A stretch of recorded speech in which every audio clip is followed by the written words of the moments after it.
Hello, everyone, and thank you for joining us today.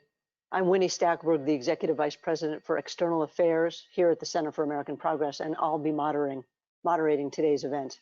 We have a fantastic panel joining us today with Fatima Goss-Graves from the National Women's Law Center, Imani Rupert Gordon from the National Center for Lesbian Rights, and Nancy Northup from the Center for Reproductive Rights. I'll say a few more words about each of our panelists in a moment. We're living at a time when the health and well-being of women and LGBTQ people is at particular risk. The coronavirus has ravaged communities. It has affected states up and down the country, but it has also exposed flaws in our healthcare system that impact some more than others, and that's certainly the case for people of color. When it comes to access for healthcare services, reproductive health care services in particular, access to workplace supports, access to sick leave, these women have been underserved and undersupported. And those flaws in our healthcare system are compounded by failures we see elsewhere. As the protests over the past few weeks have made painfully clear, our system has failed Black people in ways that have led to police brutality and systematic racism. It has impeded people from living safely and healthy lives, and that too makes it a reproductive justice issue. All this lack of support is part of a wider narrative which has let down so many people when it comes to their health and well-being. We see it through executive inaction, through inaction in the Senate, and we see it in the worrying manner in which the judiciary has been addressing issues of women's health. As many of you know, the Supreme Court has heard several cases this term that will have huge implications on reproductive health, rights, and justice. These cases raise a number of questions. Will we see meaningful access to abortion gutted as a result of June Medical Services versus Russo? Will we see employers and universities given the ability to deny birth control coverage under the ACA as a result of Trump versus Pennsylvania? And will the LGBTQ community be stripped of the protections they need and deserve against sex discrimination as a result of Harris Funeral Homes versus EEOC and other related cases? Each of these cases is significant in its own right, but collectively they run the risk of eroding any meaningful access to reproductive rights in the United States, particularly for women of color, low-income people, people with disabilities, young people, and transgender, non-binary, and non-conforming people whose access to reproductive health and rights is continuously threatened. It is also important to look at these cases as part of a conservative effort to pack the courts with self-serving judges. Since 2017, President Trump and Senator McConnell have undertaken a coordinated effort to appoint judges with awful track records on reproductive rights and LGBTQ rights. And even in the midst of the pandemic, they continue to push through these inadequate and dangerous nominations. All of this has the potential to uproot our rule of law, and that's painfully clear in the cases we'll discuss today. If the Supreme Court, with its conservative majority, now acts to reverse decades of precedent on reproductive rights, the effects could be devastating. So in this event, we'll highlight the connections between these Supreme Court cases to better understand their implications for reproductive health, rights, and justice. And we'll also discuss the Trump administration's judicial nominations and how they threaten to undo decades of progress. But first, let me say a few more words about our incredible panelists. First up, we'll have Nancy Northup, who is the president and CEO of the Center for Reproductive Rights. The center has a successful history of challenging unconstitutional state laws, including Whole Women's Health versus Hellerstedt, and they are again before the Supreme Court this term in June Medical versus Russo. Both cases we'll discuss today. Next, we'll hear from Fatima Goss-Graves, who is the president and CEO at the National Women's Law Center.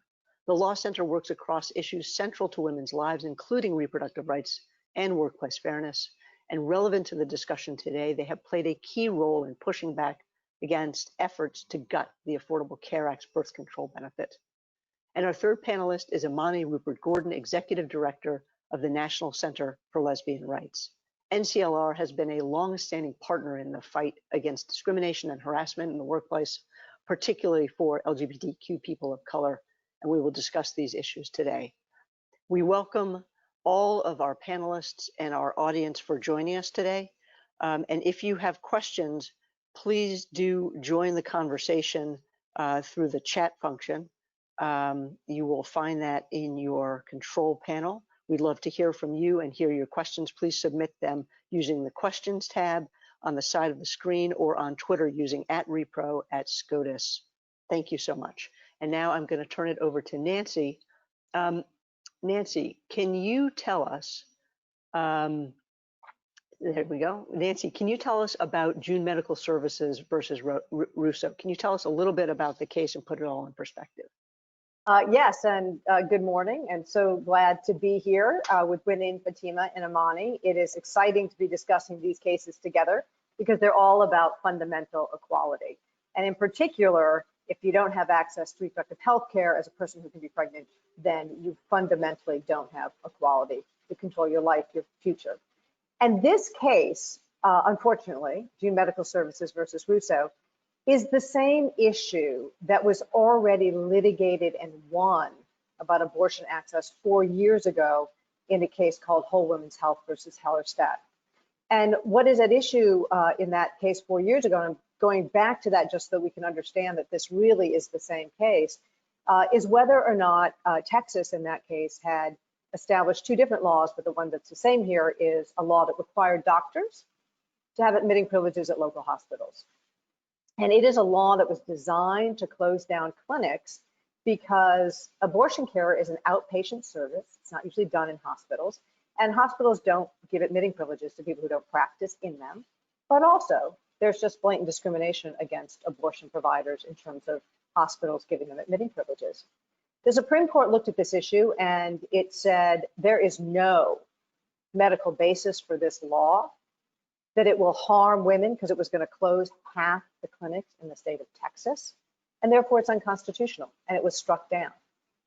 So why in the world are we here before the Supreme Court arguing about whether Louisiana's identical law on admitting privileges is constitutional? Louisiana's law, in saying that it's identical, that is not even just that it's similar. It is truly identical. The language is the same, the lack of medical purpose, the same as the Texas law struck down. And it has the same, in fact, even greater impact. Louisiana has had just a deluge of restrictions on abortion access, and there's only 3 clinics left in the state. And the trial record here shows that most of the providers would have to stop practicing if this law went into effect. So we're here because Louisiana is in open defiance of the Supreme Court's ruling. And unfortunately, the U.S. Court of Appeals for the Fifth Circuit, which is the appellate court, which oversees Louisiana, Texas, and Mississippi, found a way to try to distinguish this case, also really in open defiance of the Supreme Court's precedent. So we had to ask the court to take the case so that we can keep the clinics open in Louisiana. It was argued on March 4th, and we're waiting for a decision now. But it's the exact same case. This case is all about not just women's equality and women's health, it's about whether this court is going to follow its own precedent of 4 years ago. Thanks, Nancy. You've talked a little bit about the two cases. Can you just share with our audience how this case fits within the broader landscape of legislative attacks on abortion rights and sort of the shifting balance of the courts under Trump? Sort of how does it fit into that larger legislative landscape in addition to what's happening in the courts in these two cases? Yeah, unfortunately, there have been hundreds of restrictions on abortion passed since in the last decade. And as we saw last year, escalating in severity and extremeness. So we saw a total abortion ban passed in Alabama. We saw 6-week bans passed in a lot of states, including in the state of Louisiana. Now, those laws have been blocked by courts because they're clearly unconstitutional. But you also have this whole deluge of laws like the admitting privileges law we're challenging, like other physical plant requirements for doctors' offices, like multiple trips that women have to take, again, unmedically necessary. And so these cases fit in this landscape of a lot of unnecessary medical regulations on abortion care. And we saw it during the early months of the COVID crisis when states cynically just banned abortion care basically in their states during COVID on the false justification that that was necessary to protect public health and safety, when in fact, abortion is essential health care that needed to continue to have access and could be done safely because it's primarily in an outpatient setting. So there were 9 lawsuits filed during the early months of COVID to say the clinics must be kept open. So that's the kind of environment we're seeing, just a ton of regulation and states using this very cynical approach of really using the pretext of health and safety to shut down clinics and block access to services. I think you're alluding to this, and just to ask you to put a finer point on it, what's at stake in this case? What's at stake in June Medical Services versus Russo? What would it mean for anti-abortion legislation? And you've talked a bit about that, and the courts, if the Supreme Court chooses to ignore precedent. So what's immediately at stake is access to abortion care in Louisiana. Were this law to go into effect, it would devastate access. At the trial, the evidence was that there would just be one doctor left in the state for over 1 million women of reproductive health care. It would also, and that falls hardest on communities of color, on rural communities, on people living in low income or poverty, young people. That is where it would fall the hardest. I mean, in the state of Louisiana, over 70% of women who access abortion services are low income. And Louisiana itself is a state that ranks at the very bottom in terms of women and women's health. So immediately devastating in the state of Louisiana, but also devastating because it will be announcing to the appellate courts that it is not going to enforce its decision in whole women's health. And it's going to invite even another sort of avalanche of both copycat laws, but also other unnecessary restrictions, because there's no way that the court can uphold Louisiana's law without undermining the legal precedent that they set in the Texas case. And so we would expect there to be sort of a floodgate of new restrictions and courts, you know, using the decision. We have to see what it actually says when it comes out, but trying to use that decision to say that these restrictions are okay. Thank you, Nancy. I'm going to turn to Fatima next. And again, just remind the audience that we'd love to hear your questions, and you can submit questions using the questions tab on the side of the screen or on Twitter using the hashtag @repro@SCOTUS. Turning to Fatima, can you tell us about Trump versus Pennsylvania Little Sisters of the Poor and the issues at play in that case? Sure, and I'm really glad to be with you today. And before I get into the details of it, I really do want to acknowledge the moment that we're in, that we're having this conversation in the midst of a public health and economic crisis, and also after witnessing and making visible really horrific police brutality that and then the uprising that has followed, that has left me sort of hopeful about the type of public reckoning that we might have about Black lives and futures. And I fully agree with you and Nancy that the cases that we're waiting for left in this term are really about who matters in this country, who gets to control their own lives and futures, who gets to live with safety and equality and dignity. And I'm glad we're able to have this conversation and connect it to the broader sense and frustration in this country, and also hope for change. You know, and birth control, although it's not always talked about in these terms, is central not only to people's health care, but also their ability to be equal in this country. People must have the ability to plan and space and prevent pregnancy without the sort of financial barriers in order to be able to decide if they want children, when they want children, on what terms. But to get to the case at hand, the reason we are back here again is that the Trump administration has issued rules that allow virtually any employer to take away birth control coverage for nearly any reason. And it's a rule that basically says that despite the fact that you have insurance, you're on the own and you bear the cost of of having access to contraception.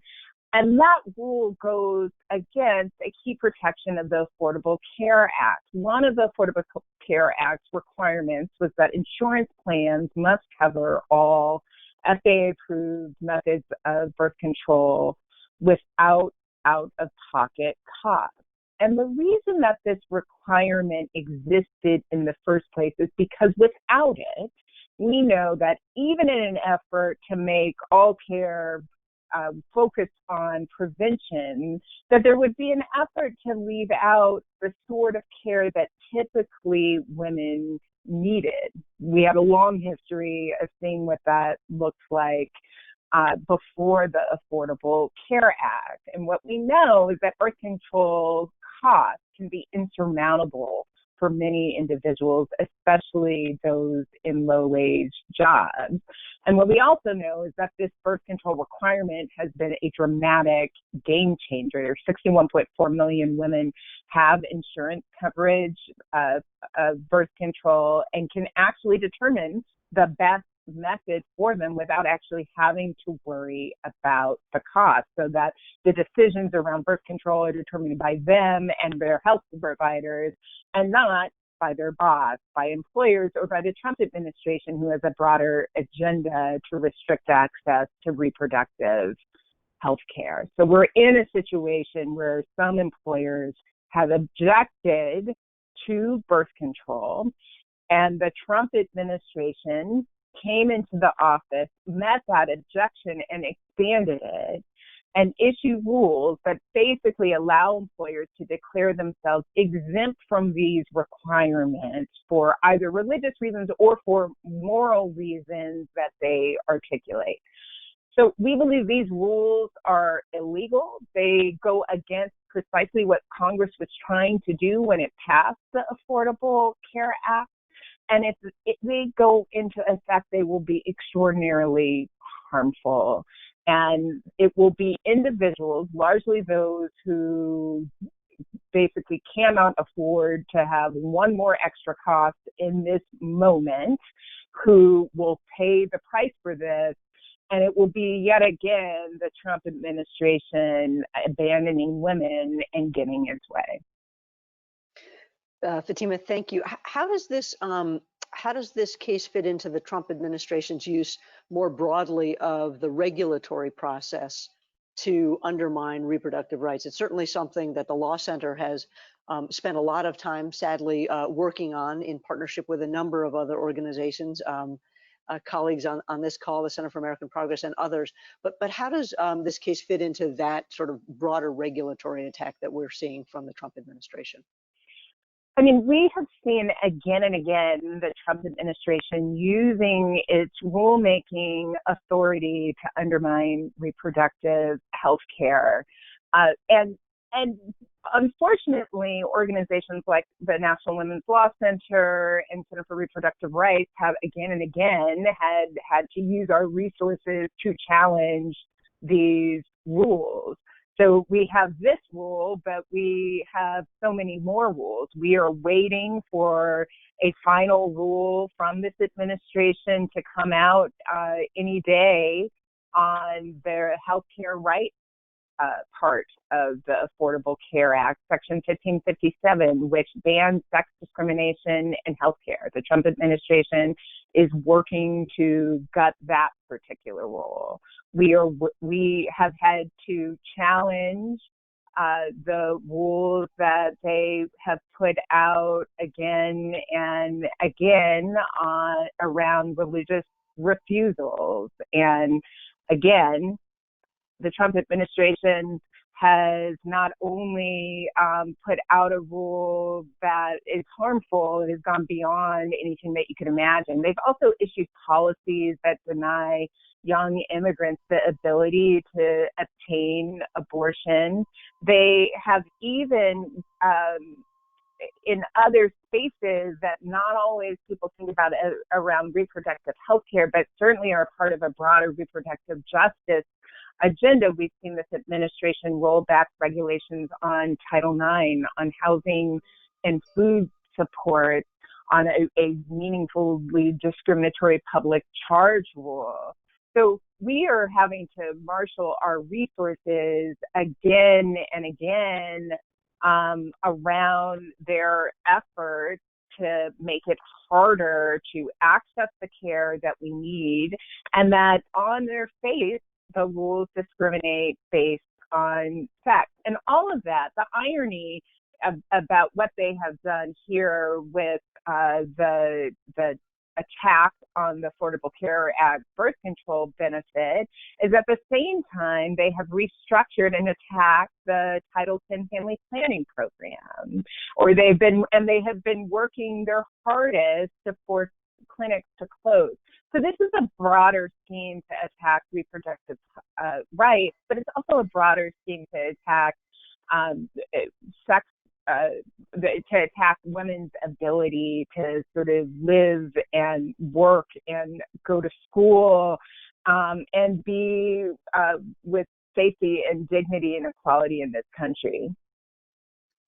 Thank you. Let me ask you one more question before I move to Imani. There's another case, California versus Texas, which I think is formally Texas versus the United States, coming to the Supreme Court that has the future of the Affordable Care Act as a whole at stake.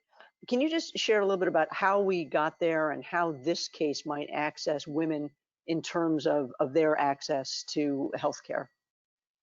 I have to say that many of us feel like we're stuck in the worst sort of Groundhog Day possible, and that we keep having to relitigate these same cases again and again around birth control, around abortion, and around the Affordable Care Act more broadly. So just as a reminder, the Supreme Court in 2012 upheld the Affordable Care Act as constitutional, and the case was about the law's requirement that individuals attain coverage and the corresponding penalty. In the interim, the Trump administration and critics of the ACA have tried again and again to repeal the ACA and never were successful in doing so. So that caused Republican-led states, 20 Republican-led states, to challenge the Affordable Care Act in court.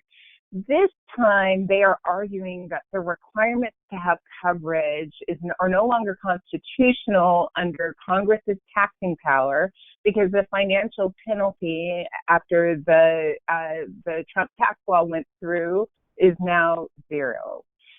So there's like a very complicated legal history and back and forth between the trial court and the courts of appeals that I don't think we need to get into, but the bottom line is the Supreme Court has now agreed to hear a case about the constitutionality of the ACA yet again. And one thing to note is that the Trump administration position is really unusual in that it's basically refusing to defend this federal law, and it's arguing that the entire law should basically be invalidated. I want to remind people of the many types of things that the Affordable Care Act did and what the world was like before. Women routinely paid more for insurance simply because they were women. Insurance companies charged women more than men for the same coverage, and insurance companies went out of their way to ensure that things that were typical conditions tied to women were considered the sorts of pre-existing conditions that meant they either couldn't get coverage in the individual market, or if they did get coverage, they had to pay far, far more. But because of the Affordable Care Act, by 2016, 92% of women and girls had some form of health care coverage. And this rate has been relatively stable. I will say, where we have seen gaps, some of those gaps have been because of states that have refused to do the Medicaid expansion. So access to coverage and the quality of the coverage that people have and their ability to be treated equally in the healthcare system were all core and significant parts of the Affordable Care Act and what Congress had in mind. And the idea that we are going to be at the Supreme Court yet again having this very same conversation with an effort to basically deny people access to healthcare is really disturbing, but that's where we are in this sort of Groundhog Day. Fatima, thank you so much. Let me turn it over to Amani Rupert Gordon again. As a reminder, she's Executive Director of the National Center for Lesbian Rights. Amani, and again to the audience, please join our conversation at Repro at SCOTUS, hashtag Repro at SCOTUS, or submit questions using the questions tab on the side of your screen. Amani, thank you. Can you tell us about Title VII's protections against sex discrimination and what issues are at stake in the Title VII cases that are being decided this term? And just let me say that I want to acknowledge the recent passing of Amy Stevens, who is one of the plaintiffs in those cases. And she is just such an amazing person, and so will be missed as we look to the legacy of these Title VII cases. Good morning, Winnie, and thank you so much for having me. And I'm really excited to be in conversation with the other panelists, Fatima and Nancy. I want to thank Fatima first for acknowledging that we're talking about who matters in this country, and that's compounded for people that experience multiple jeopardy or discrimination based on multiple parts of their identity. And that's the frame that I want to use as I talk through these issues. So first, let me start out with echoing that acknowledgement of Amy. Thank you so much. It's hard when someone brings a case like this, but isn't with us to see it through to resolution and hopefully to justice. So thank you so much for bringing her name into the room. And so just to give you some background information, when we're talking about Title VII cases, we're talking about 3 different cases. The first has to do with gender identity, and that is the Amy Stevens case. Amy worked as a funeral director, and for most of her employment at the funeral home, she lived and presented as a man. Shortly after she started presenting as a woman at work, she was fired. And then the other 2 cases have to do with sexual orientation. And so in the second case, Gerald Bostock was the head of a child welfare program. He received favorable awards, favorable performance reviews, and all around was considered a good employee. After he joined a gay softball league, he was fired for conduct unbecoming of a county employee. And then the final case was with Donald Zarda, and Donald was a skydiving instructor who told a female client that he was gay, really in an effort to assuage her concern that about being strapped together during a tandem jump. And he was fired for sharing inappropriate information about his private life with customers. So these are the cases we're talking about when we talk about the Title VII cases. And now as a quick reminder, Title VII is the part of the Civil Rights Act that prohibits employment discrimination. So specifically based on a variety of identities, with sex being one of them. So Title VII prohibits employment discrimination on the basis of sex. That means that you can't refuse to hire, promote, or fire someone for being a man or a woman. But the courts have gone so far as to explain that you also can't make adverse employment actions based on conformity with sex stereotypes. So that means, for example, you can't fire a woman who refuses to wear makeup or earrings because that's what you think it means to be a woman.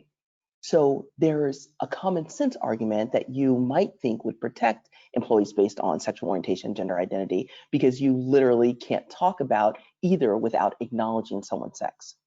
And one court said it like this. They said, if you fire because you convert religions, that's religious discrimination. So by the same principle, if I fire you because you undergo a gender transition, that would be sex discrimination. And then likewise, if I'm fired because my boss believes women should marry men and I'm married to a woman, that would be firing me because of a failure to conform with a sex stereotype. So there is a strong argument in the plain reading of the law that should mean that it would protect people based on sexual orientation and gender identity. But so far, the courts haven't been able to consistently adopt the interpretation. So these cases are noteworthy because it's going to present the question with respect to both gender identity and sexual orientation and determine whether Title VII protects LGBTQ people from employment discrimination. And this is going to be really important because LGBTQ people are disproportionately living below the poverty line and experiencing employment and unemployment and underemployment. So it's worsened by the fact that without federal protections in 28 states, LGBTQ people aren't fully protected from employment discrimination. That means heightened economic insecurity, and that's also going to have less access to healthcare, because we know for so many people that their healthcare is actually provided by their employer. And then lastly, we really should think about, what does marriage equality really mean if you can legally get married and then lose your job when you take your new spouse to a holiday party? We have to make sure that our victories are more than symbolic, and we have to make sure that every person is protected for who they are. Thank you, Imani, and thank you for bringing up both marriage equality and employment discrimination.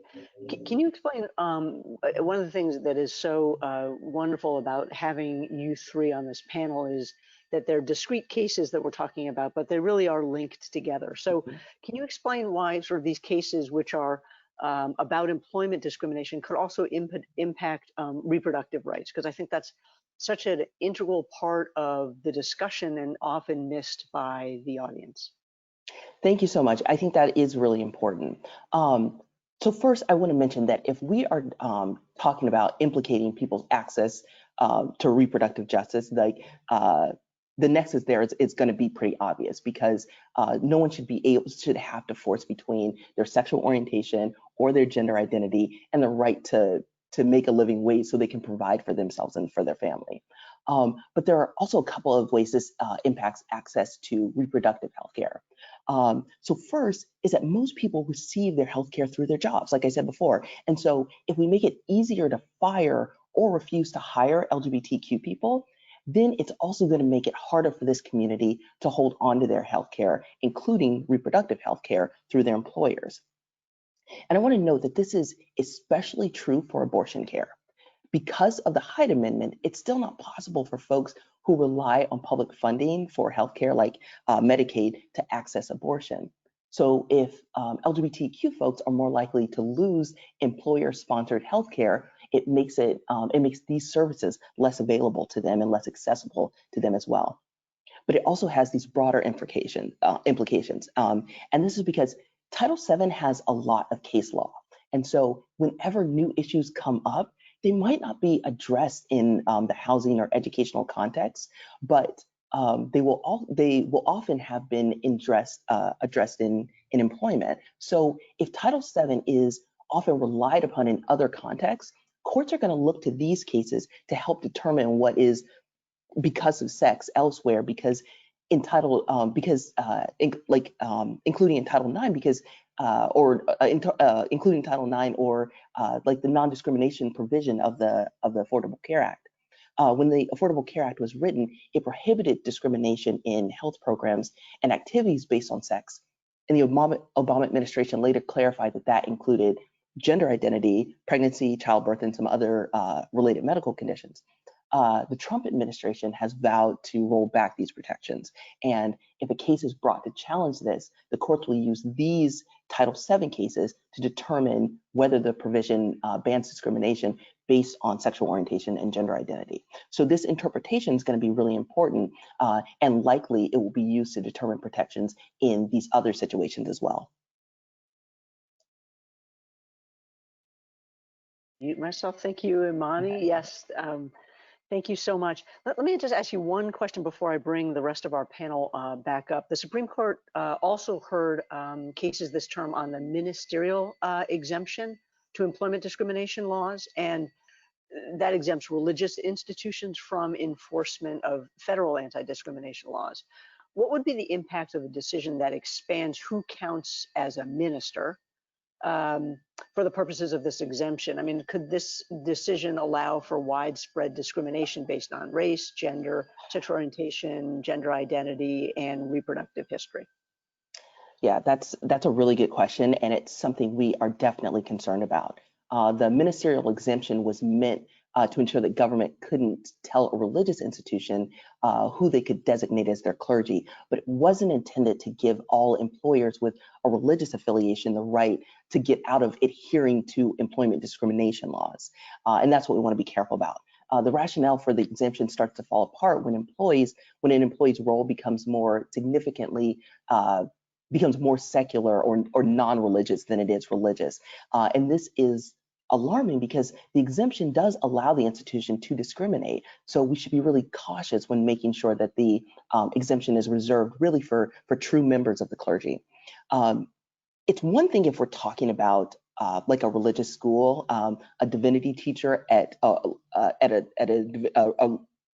like a religious school, like a divinity teacher at that school. But it's another thing if we're talking about a teacher that has, like a responsibility in the morning to lead the first period class in a morning prayer, but for the rest of the day operates like any other geography teacher. So we really have to be cautious there. And I did just want to mention one other thing that's kind of tangentially related, and that is that a few years ago, the Supreme Court said that making Hobby Lobby and other for-profit companies with religious objections offer birth control coverage to their employment would violate the Religious Freedom Restoration Act. They said that companies like this should get the same accommodation as religious nonprofits. And this is troubling because it meant that, for-profits could get these religious exemptions for laws that would otherwise apply to everyone. And when this happened, Justice Ginsburg noted in her dissent against Hobby Lobby that this could be used by employers to get out of complying with non-discrimination laws. And a few years later, that's exactly what happened to Amy Stevens, who we talked about earlier. When Harris Funeral Homes originally fired Amy Stevens, they claimed it was for religious reasons, and they cited that Hobby Lobby case. Later, the claim was dropped and their argument focused solely on whether Title VII includes transgender people. So we're seeing that people are using this exemption in a way that is incredibly troubling. Thank you so much, Imani. I want to bring onto the screen and join in conversation Nancy and Fatima. And as I do, I just want to remind our audience, please post questions in the questions tab on your screen. Or on our hashtag. Thank you so much. Thanks to all our panelists. I just want to ask how each of you, or maybe start with you, Nancy, how you understand these cases and issues now that we've sort of heard about all of them together, these cases and issues of abortion access, birth control access, and sex discrimination as connected to one another in terms of the rights at stake, their potential impacts, and their connection to changes in the judiciary. If I might start with you, Nancy.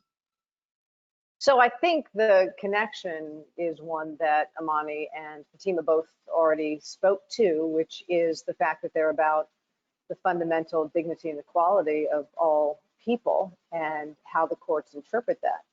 And unfortunately, we're dealing with courts that are increasingly dominated by conservative judges and justices who, if we recall their confirmation hearings, very focused on originalism, which means that we should be interpreting the Constitution as it was understood by the framers or as amended by the 14th Amendment. And so they're basically asking for a understanding of the Constitution that is cemented in a time of obviously first slavery, but then massive racial inequality, massive gender and sex inequality, and understandings that are not the understandings that we want promoted today about the inherent worth and dignity of every person. So I think that's what connects them, and that is what is fundamentally problematic if we have a court that, first of all, wants to cement the law in that way, but also refuses to see the structural barriers to equality. I was thinking about when Imani was talking about the Hyde Amendment, the Supreme Court case on that from 1980, Harris versus McRae, has a sentence in it that I think is one of the most appalling sentences in constitutional jurisprudence by the Supreme Court, and there are many to choose from. But this one, in saying why the government doesn't have to have access to abortion in the Medicaid program for women who need medically necessary abortions, first says, well, they're no worse off than if there was no Medicaid program. But really problematically, the court says the government's not responsible for problems not of its own making, in which they're referring to poverty, which is a completely factually inaccurate statement in the context of America's racial history of oppression. So what connects these to the judiciary today is that we need judges who both understand structural inequality and judges who understand and respect the inherent worth and dignity of the diversity of people. Great, thank you. We've got some audience questions, but before I turn it over to the audience, let me just ask, I think, Fatima, this may be for you, and Nancy, you alluded to the courts. Trump and McConnell have certainly worked to pack the courts with ideological political judges and awful track records on a number of issues, including reproductive rights and the rights of LGBTQ people. Even in the midst of the pandemic, they continue to push through these judicial nominations. I think it is clear from all of your comments, but if you could just share, what threat does this pose for reproductive rights, and have you already seen the impact of these new judges on reproductive rights and other issues? So I think we're in this extraordinary situation where, in the midst of a pandemic, you would have expected the Senate to convene to continue to address both the public health crisis, but the economic crisis that has followed. And instead, the only emergency you see being addressed in the Senate right now is a faux made-up emergency around judges. There is no judicial crisis in this country. There is no judicial vacancy crisis in this country, but there is actually a public health and economic crisis. And I would argue that there is also the visibility of the racism and injustice more broadly. That's where the focus should be. And unfortunately, we are also in this really terrible dynamic where, hopeful judges, people who want to have their names on the list that Trump puts together, effectively audition beforehand with really extreme statements around reproductive health care and LGBTQ equality in particular. That is a signal. If you say something inflammatory in a blog, or in some cases in an actual decision, that is the type of thing that moves you higher on the list, that gets attention and gets your name flowing, and you become one of the judges that are flowing through the system. And that is really worrisome for the entire process. That is not how our process should go. As someone who really takes very seriously the role of judges in our system, we have completely lost track of both what is important, where the focus should be.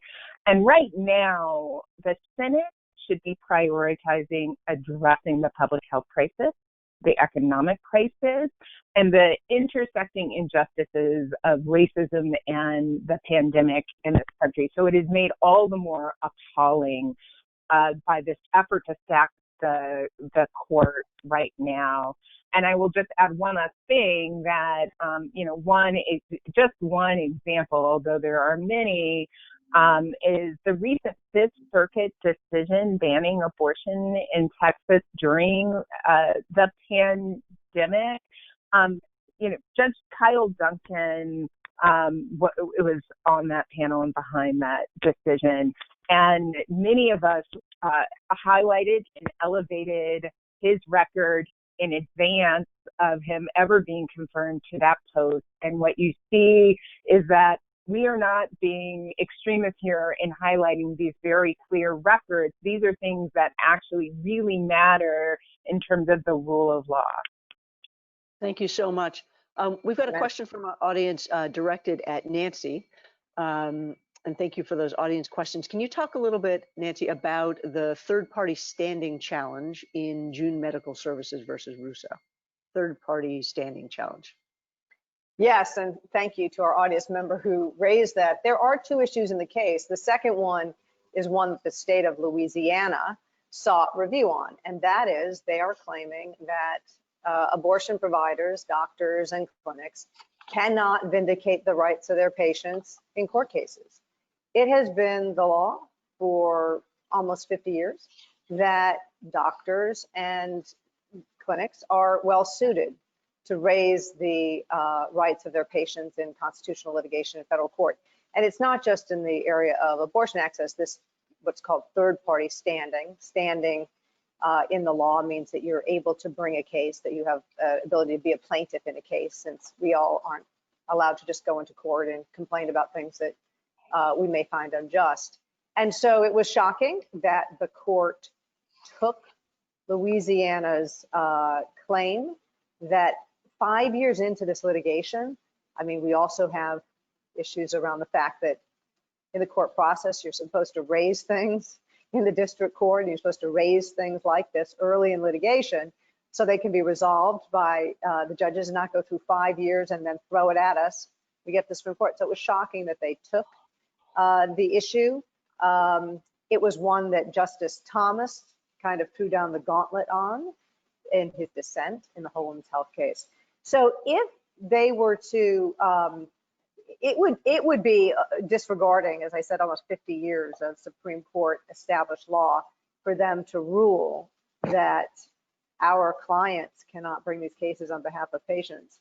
And it would wreak havoc in the dozens and dozens and dozens of cases being litigated right now across the country. We didn't see a lot of questions about this in oral argument, except for from Justice Gorsuch. So we are hopeful that the court is not going to grab on to this issue, but it's an important one. Very diplomatic, hopeful. A question for Fatima. What are the next steps if Trump versus Pennsylvania is not decided in our favor? Is there a legal path, legislative path, or a path at the state level?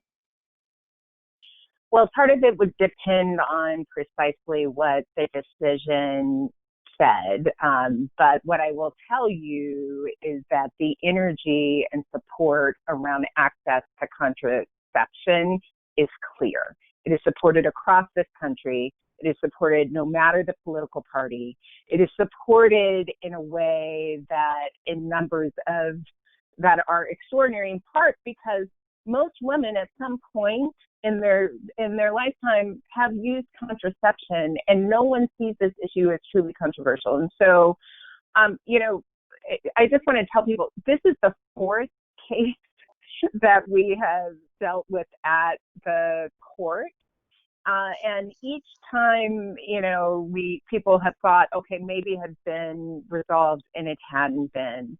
So what we would like to see is for people who want access to contraceptive care to be able to get access to that care without paying more for it, to be able to be treated equally under this system where we have decided as a country that we're going to invest in preventative health care. So if they come back with a decision, we will be ready, both in Congress and in the states, to have something that would overturn it. The goal is for patient healthcare decisions like access to contraception to be decided by the individual who needs the care, them in consultation with their providers, not in consultation with the Trump administration, not in consultation with their boss who may or may not agree with them or have their individual views about why their employees should not have access to the health care. So that is the shift that we will have to address legislatively if the court comes out the wrong way. But I will join Nancy in hope and optimism, which has been driving me these last couple of weeks, that the court will lean into its precedent and lean into what Congress actually was trying to do with the Affordable Care Act. Thank you. We have a similar question for Imani. What if the Title VII cases again aren't decided in a way that enables protections through Title VII for the LGBTQ community? What are the next steps there? Is there another legal path or a legislative path through Congress or in the states? Sure. Yeah. If that happens, obviously, it's really difficult thinking that we don't have federal protections for LGBTQ people. And so thinking about moving forward, it really would be a legislative path for us, thinking about different options like the Equality Act or anything that would give any sort of support to protect LGBTQ people, because this will be incredibly devastating if we think about it. This will impact LGBTQ people at absolutely every level, thinking about employment, thinking about education, thinking about absolutely access to public accommodations, absolutely everything. And so there would be different options. You know, at NCLR, we do impact litigation, but we also do a great deal of legislation work, public policy and advocacy, and then public education as well. And so we'd have to use those the other tools in our toolbox. But yeah, we're really hoping it doesn't come to that. I've got another question for you, Imani, but just also to share, a little over a year ago, the Equality Act passed the House of Representatives under the leadership of so many people and so many organizations, National Women's Law Center being certainly one of them.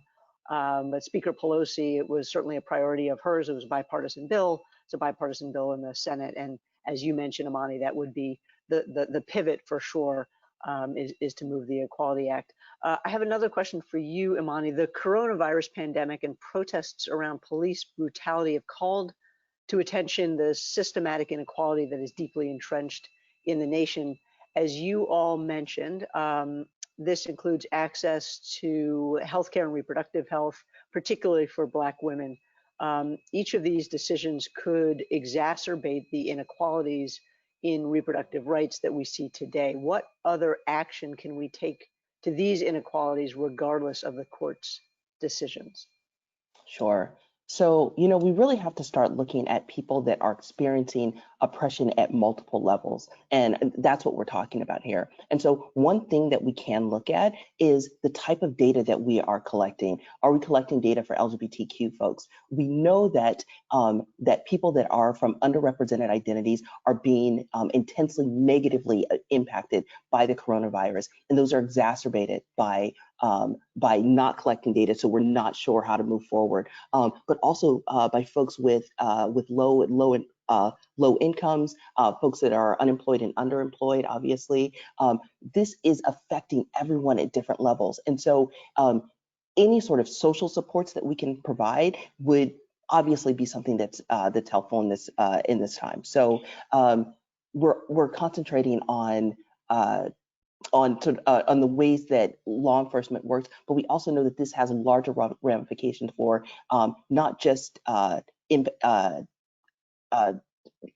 Black and brown people coming in contact with police, but a larger incarceration system that we know keeps people in Black people and other folks of color in prisons, that are keeping folks away from their families, and then when they're coming back out, these are again exacerbated by the by not having jobs that folks are able to make a living wage, and these are perpetuated in communities. So there's a variety of ways that we can go out to make our community safer, but know that we have to center the experiences of the people that are the most marginalized. Thank you. I could go on. I could ask you each to stay for another hour, but I'm probably not allowed to do that.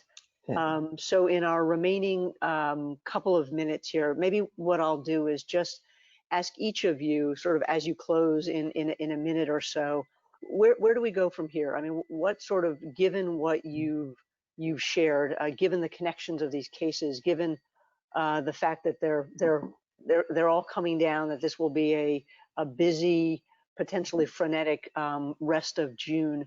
Where should we put our energies? Where do we go from here? What kind of message can you leave our audience with?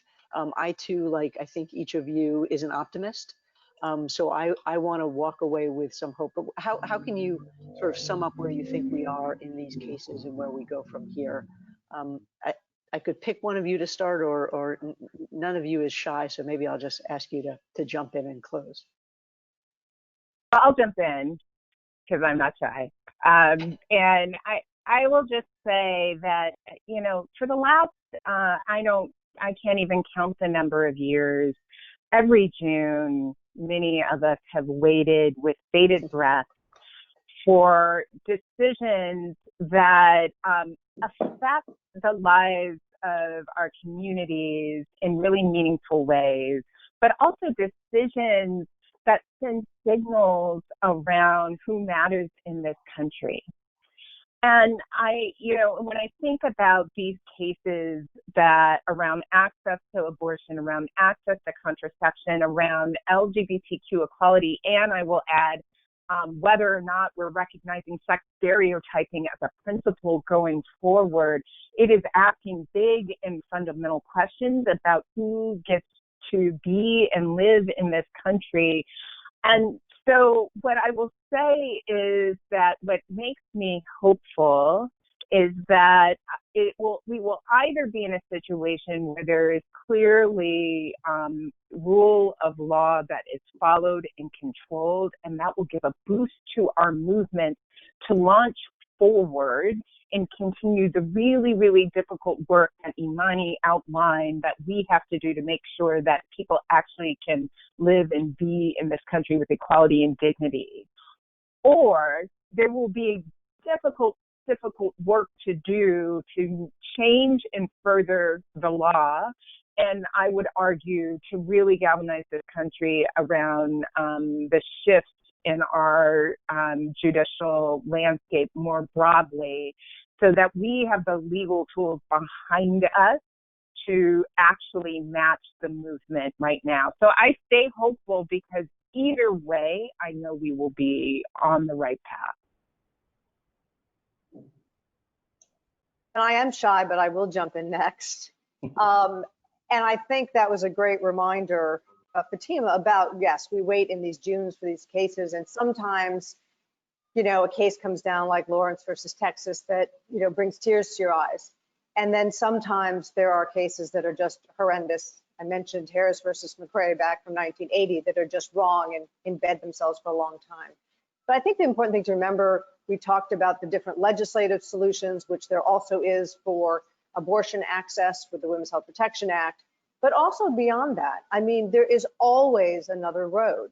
There is always the ability to organize and work and speak out for change. And we're seeing that across the nation right now. And so, maybe fundamentally, I don't know if we'll see it in my lifetime, that we will have an equality amendment about fundamental substantive equality for all people in our Constitution.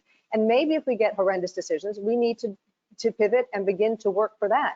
Modern constitutions around the world, ours is not a modern constitution, it's an old one, have fundamental substantive equality amendments. And if I have to go through the rest of my life knocking doors to do that, well, then I'll do that. And that's what everyone needs to know. There is always another route to fight for change. We happen to all be organizations that work on many fronts, but including in the courts. But the courts aren't the last answer. They're one voice in a dialogue about equality and justice. Imani.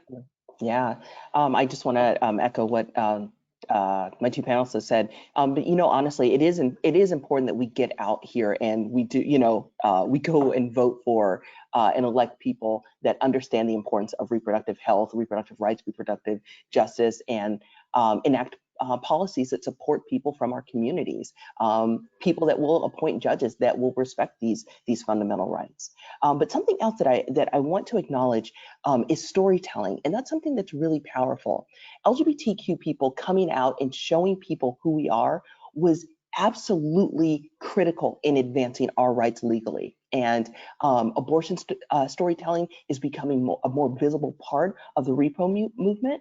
And that will help shape people's views about the many reasons people seek abortion and the danger in taking that right away. And so I don't think we should underscore that. It's been incredibly helpful in the LGBTQ community. Imani Rupert Gordon, Executive Director of the National Center for Lesbian Rights, Nancy Northrop, President and CEO of the Center for Reproductive Rights, and Fatima Goss-Graves, President and CEO of the National Women's Law Center. I cannot thank you enough for joining this incredible conversation. To our audience online, thank you so much. Thank you for your questions. Thank you for joining the conversation on Twitter. It was just an amazing conversation, and I hope to have you all back post-June for the exciting and hopeful next set of steps. So thank you to you all. Yeah. Thank you.